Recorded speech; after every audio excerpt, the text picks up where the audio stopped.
Há um ano atrás, uma garota em Oakland, Califórnia, falou comigo e ela estava um tanto brava.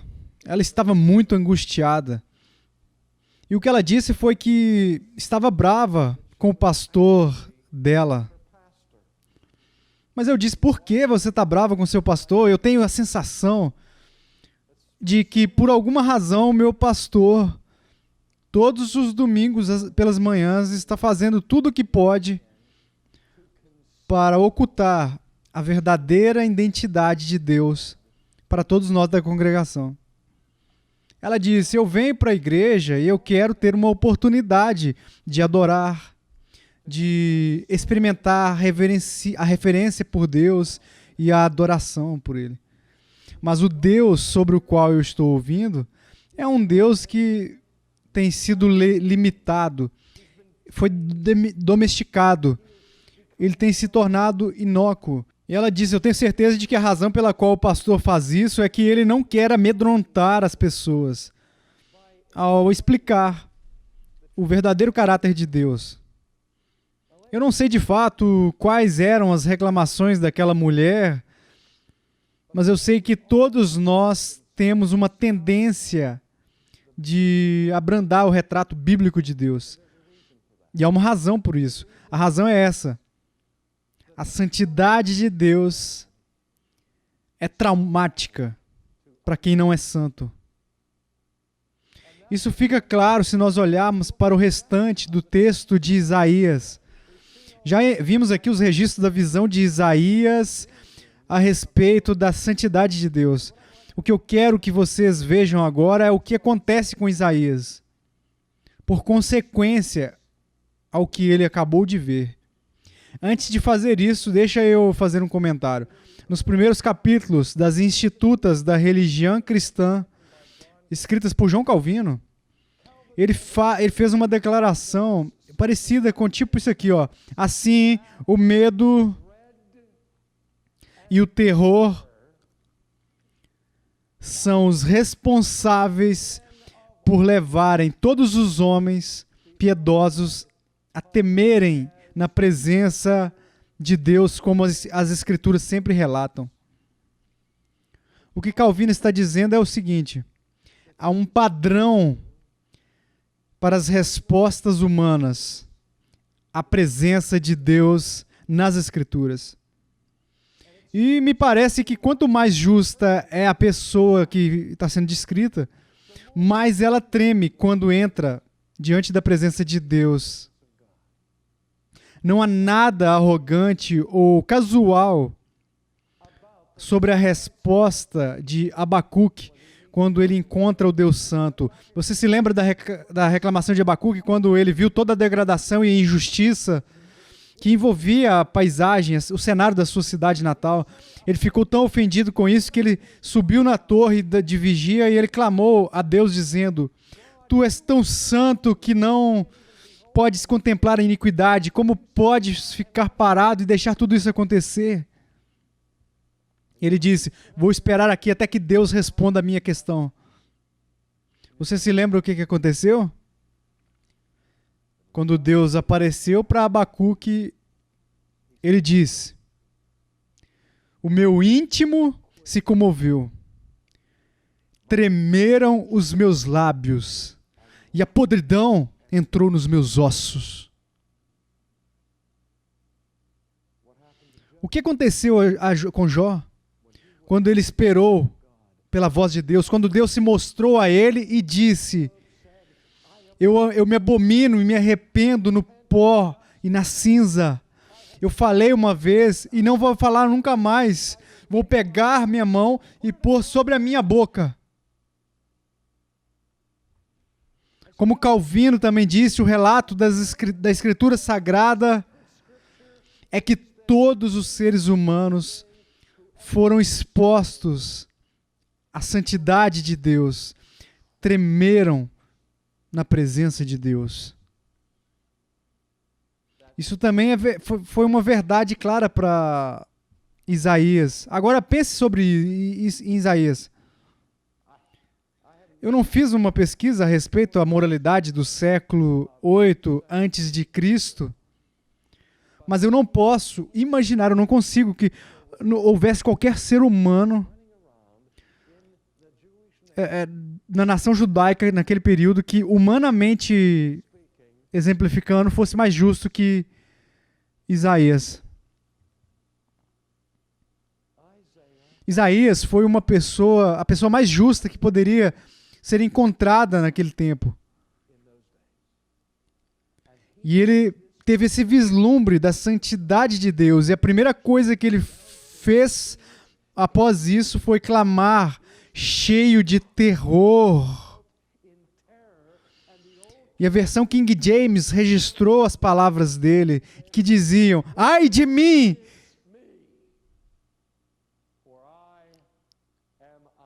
Eu estou destruído. Eu sei que traduções mais recentes estão tentando mudar a linguagem de Isaías, porque ninguém mais fala assim atualmente. Ninguém diz ai de mim. As palavras são meio antiquadas. A expressão se tornou arcaica.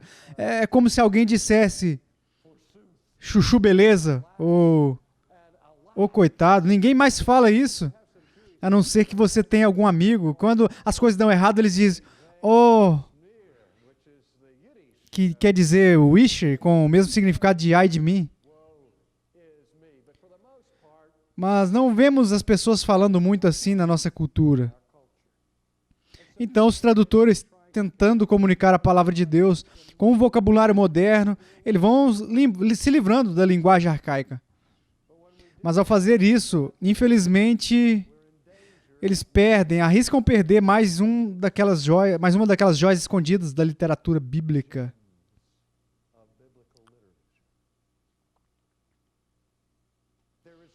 Tem uma razão pela qual Isaías usou a palavra ai.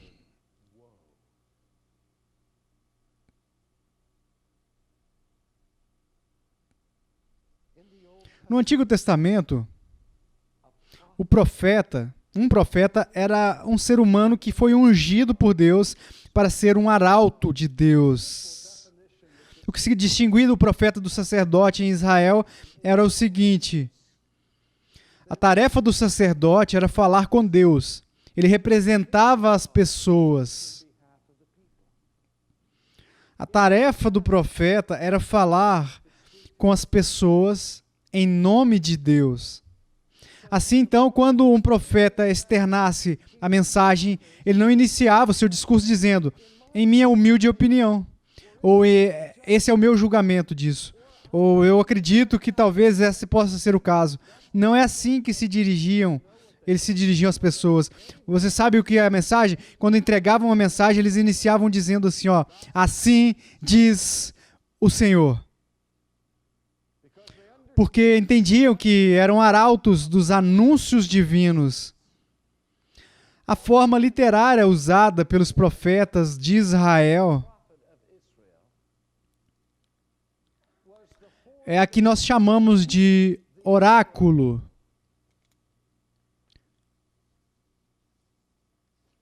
Você já ouviu, eu tenho certeza, a respeito do oráculo grego, o oráculo de Delfos, que daria estes anúncios sobre o futuro. Entre os judeus, o oráculo, instrumento literário, eles podiam ser de dois tipos: de bênção ou então de maldição. Ou seja, havia anúncios que eram boas notícias e anúncios que eram más notícias. Um oráculo de bênção ou prosperidade, ele usava uma palavra importante entre os judeus para introduzir a boa notícia. E era a palavra bem-aventurado. Jesus usa essa forma de oráculo autoconscientemente, como um profeta quando profere o Sermão do Monte. O povo daquele tempo reconhecia a importância das declarações ao dizer: bem-aventurados os pobres de espírito, bem-aventurados os que choram, os que têm fome e sede de justiça, os puros de corações e os pacificadores. Ele estava declarando o oráculo da vontade de Deus a respeito das pessoas. A benignidade divina para aqueles que fizeram certas coisas. Mas o oráculo contrário ao da bênção era o de maldição. Este era um anúncio cruel e amedrontador do juízo de Deus. Escute o profeta Amós, quando ele anuncia o juízo de Deus sobre as nações e sobre a cidade de Damasco. Ai de vós por causa das suas transgressões. Jesus, quando denunciou, acusou os fariseus,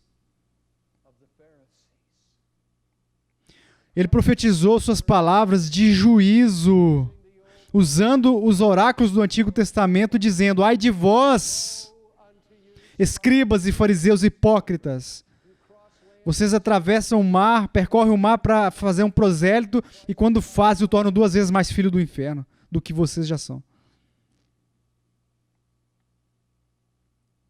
Eu mencionei na primeira lição quão raro é em toda a Escritura algo ser levado ao grau superlativo de repetição. Eu disse que o único atributo de Deus que é repetido 3 vezes é a sua santidade. Santo, santo, santo. Mas não é a única coisa repetida 3 vezes. Jeremias, o profeta, quando profetizou o juízo de Deus na frente do templo dos judeus, ele disse: vocês vêm aqui e dizem, esse é o templo do Senhor. O templo do Senhor, o templo do Senhor. Ele estava de fato dizendo: a hipocrisia de vocês é superlativa. Vocês confiam em palavras vãs. A hora mais escura desse planeta é descrita no livro de Apocalipse. Lá no Novo Testamento, onde nos é dito que na última hora o cálice da ira de Deus será derramado sobre a terra. E nós ouvimos isso, uma figura celestial voando por intermédio do céu escuro, anunciando o julgamento de Deus com a repetição de uma única palavra, dizendo o quê? Ai, ai, ai. Você não vai querer estar por perto quando esse pássaro começar a cantar. Você percebe o que acontece aqui no capítulo 6 de Isaías? Aquele que é chamado por Deus e foi separado, e as palavras de Deus são postas na sua boca. O primeiro oráculo que ele pronuncia é um oráculo de maldição sobre si mesmo. Ai de mim! Assim que Isaías vê a santidade de Deus, pela primeira vez em sua vida ele entende quem é Deus. E no mesmo segundo, instante que ele entende quem Deus era, pela primeira vez na sua vida, ele entende quem o Isaías de fato era. E o que sai da sua boca é algo que se destaca. Ele amaldiçoa a si mesmo. Ai de mim, estou perdido. Eu sei que as traduções mais modernas usam estou arruinado, mas eu gosto mais de perdido, por essa razão. Se olharmos para o que está acontecendo aqui, pelas lentes da psicanálise moderna, nós vamos poder descrever tal experiência que Isaías relatou como uma experiência de desintegração psicológica. Desintegração.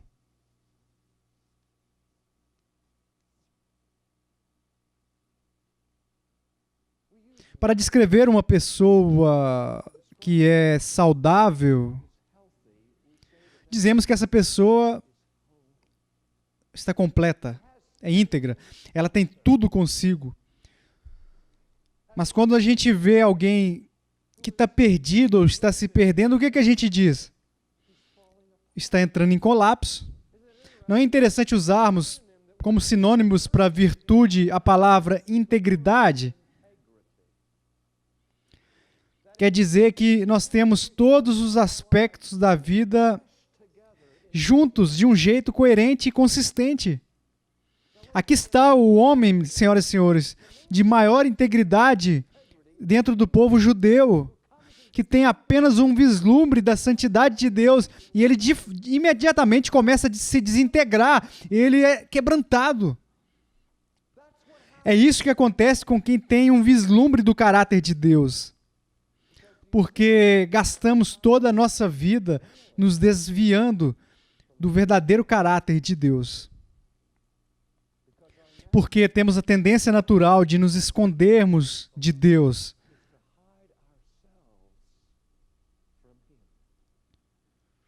Porque nós temos um instinto de saber que assim que o santo aparece, expõe e revela tudo, todas as coisas que não são santas ou santos, devido à virtude do seu padrão.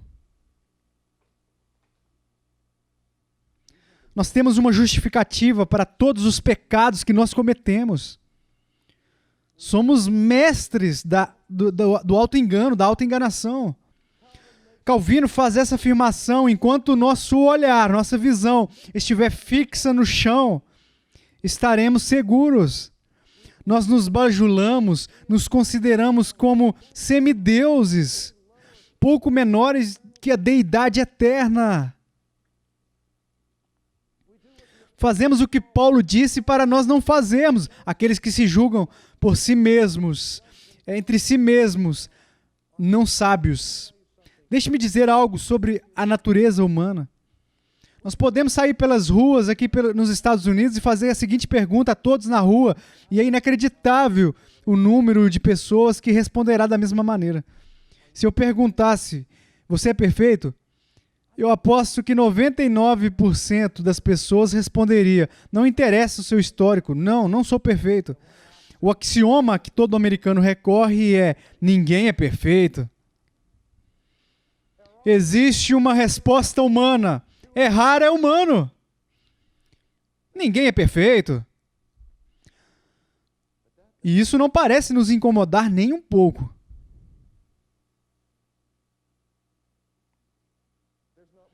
Não há nenhuma pessoa em 1000 que negará que não é perfeita. Isso é uma negação dupla. Deixa eu dizer o seguinte, não há uma pessoa em 1000 que alegará ser perfeita. Acredite, não há uma pessoa em 1000 que compreenda a seriedade de não ser perfeito. Porque o padrão pelo qual nós vamos ser julgados não tem curva nesse padrão. Mas será pelo padrão da perfeição de Deus. Eu escuto isso, todos têm o direito de errar. Quem te disse isso? Quando Deus disse, você pode cometer tal erro? Um pecado liberado? Um ato de traição liberado contra a minha autoridade? Um insulto à minha integridade de ato deliberadamente? Ele nunca disse isso. Disse? E mesmo que tivesse dito, há quanto tempo você já estourou a sua conta? Todos têm o direito a um erro. Espero que tenhamos mais do que um. Um erro por segundo, muito mais do que provável que isso. Nós estamos confortáveis com a nossa imperfeição. Nos julgamos pelos defeitos uns dos outros, não importa quão envergonhado eu possa estar pela impiedade na minha vida. Às vezes, quando eu olho para mim mesmo, eu sinto nojo. Você não se sente assim? Já sentiu nojo de si mesmo? Como eu poderia ter feito aquilo? Não acredito que eu sou tão egoísta. Não acredito que eu sou tão avarento, ou lascívio, ou seja lá o que for. Mas somos rápidos em arrumar desculpas. Porque olhamos ao redor e sempre vamos achar alguém que é mais depravado do que nós mesmos. Podemos ser como o fariseu da parábola de Jesus. Podemos ser como ele, que orou agradecendo: ó Senhor, muito obrigado por não sermos como aquele miserável ali, ó. Encontramos um meio, sempre arrumando uma desculpa para nos adular, até que nós enxergamos o padrão. E quando isso acontece, nós somos destruídos, quebrantados, como Isaías foi destruído. Quando ele viu a pura santidade, ele entendeu que ele mesmo não era santo, ele não podia se conter, e ele clamou com a voz alta em agonia: ai de mim, eu estou perdido, porque sou homem de lábios impuros e habito no meio de um povo de impuros lábios, e os meus olhos viram o Rei, o Senhor dos exércitos. Me pergunto por que ele disse isso. Quando ele clama de terror, ele diz: eu estou perdido porque eu tenho uma boca impura, imunda, suja. Por que ele falou da boca dele? Se você ler os ensinamentos de Jesus, uma das coisas que sempre aparece é uma lição que quase ninguém mais acredita hoje em dia, em pleno século XX. Jesus de Nazaré ensinou várias vezes que um dia todo ser humano será chamado, levado até o tribunal de Deus. Todos nós teremos que prestar contas diante de Deus, do santo Criador dos céus e da terra. E Jesus disse que naquele dia, todas as palavras ociosas ou fúteis que já pronunciamos serão trazidas a juízo. Que todas as coisas que nós fizemos, tudo o que nós falamos, todas as promessas que nós fizemos e quebramos, toda a blasfêmia que saiu das nossas bocas, toda palavra má que nós dissemos ao próximo será trazida diante de Deus. Jesus disse que não é o que entra pela nossa boca que define um homem, mas sim o que sai. Deus nos deu a boca como instrumento para adorar, de adoração, para expressarmos a verdade dele. E ao invés disso, nós usamos as nossas bocas para mentir ou ferir as outras pessoas, para blasfemar contra o próprio Deus. Nós temos bocas imundas. Quando Isaías viu a santidade de Deus, as mãos dele foram instintivamente até a boca. E ele proclama essa maldição sobre ele mesmo. Senhoras e senhores, o que Deus fez? Deus olhou lá para embaixo do seu trono e viu o seu servo se rebatendo no pó com todo o seu arrependimento e remorso, como um monge mau em algum mosteiro, praticando uma autoflagelação, e disse: fica calmo, Isaías, relaxa, tranquilo. Você está levando isso muito a sério. Não tenha uma preocupação tão mórbida com a sua culpa, Isaías. Você levará uma vida guiada por Freud, agindo desse jeito. Não seja tão neurótico, Isaías. Você está culpado, deveria ler Jonathan Edwards ou antecipar a Rainha Vitória.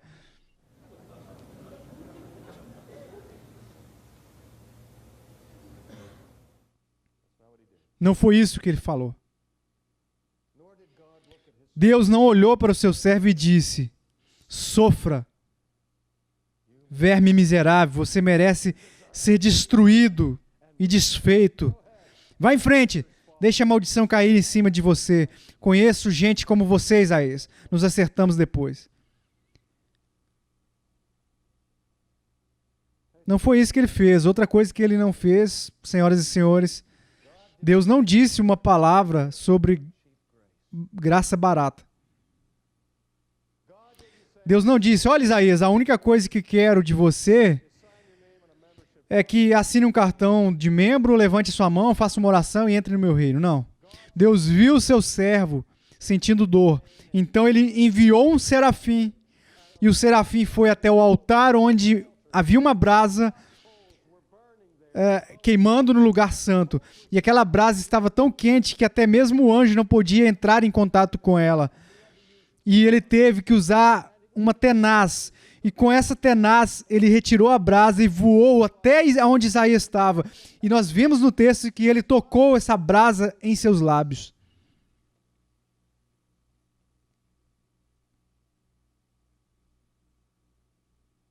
Você sabe quão sensíveis são os lábios das pessoas, dos humanos?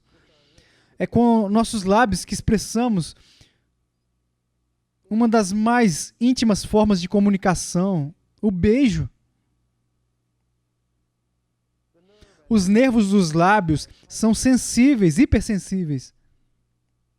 E esse homem teve a experiência de ter uma brasa viva queimando seus lábios. O que aconteceu assim que a brasa tocou nos seus lábios? Ele podia ouvir sua carne queimar. Por qual motivo? Porque Deus estava sendo cruel ao punir Isaías? Não.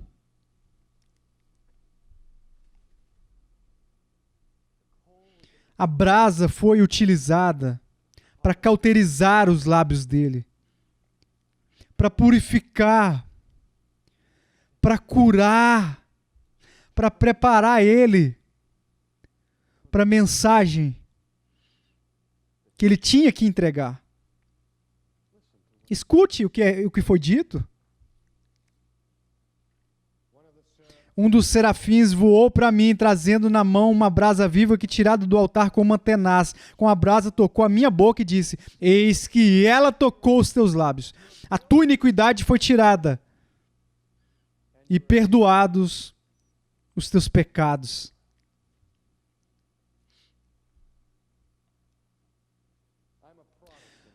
Eu sou um protestante por convicção. E uma coisa que perdi da tradição católica romana foi a confissão.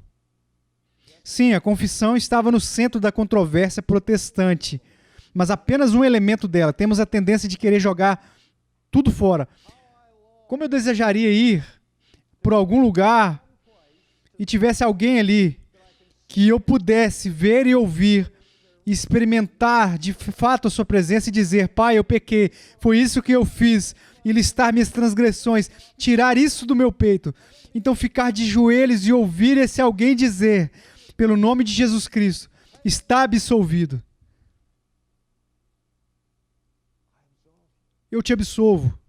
Seus pecados estão perdoados. O quanto você gostaria de escutar Cristo nesse salão aqui agora, privadamente, dizendo a você: eu sei de todos os seus pecados.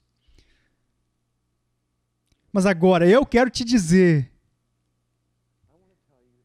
que todos os seus pecados, os pecados que você já cometeu em toda a sua vida, estão perdoados.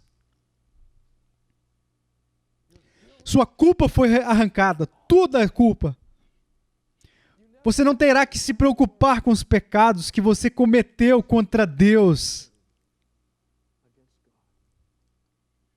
Eu te perdoei, te purifiquei neste exato momento e para toda a eternidade. O que você daria para ouvir Jesus falando isso para você? Isso foi o que Deus disse a Isaías. Se acabou, Isaías, toda a sua culpa. Você não precisa se auto-amaldiçoar, se flagelar. Eu tirei toda a sua culpa. Os seus pecados foram perdoados. E enquanto Isaías está tentando lidar com tudo isso, Deus diz: a quem enviarei e quem há de ir por nós?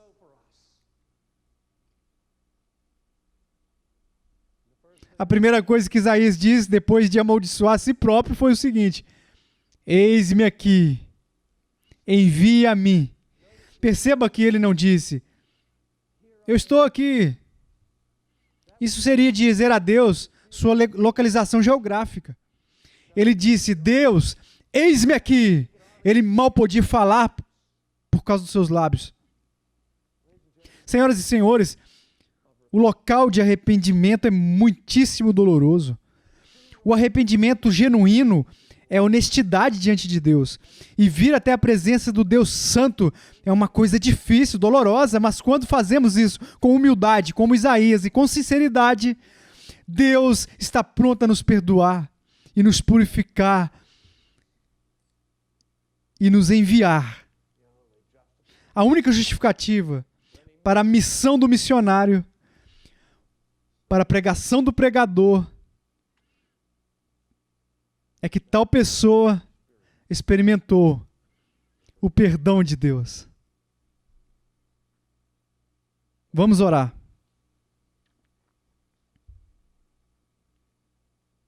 Pai, nós também temos bocas imundas.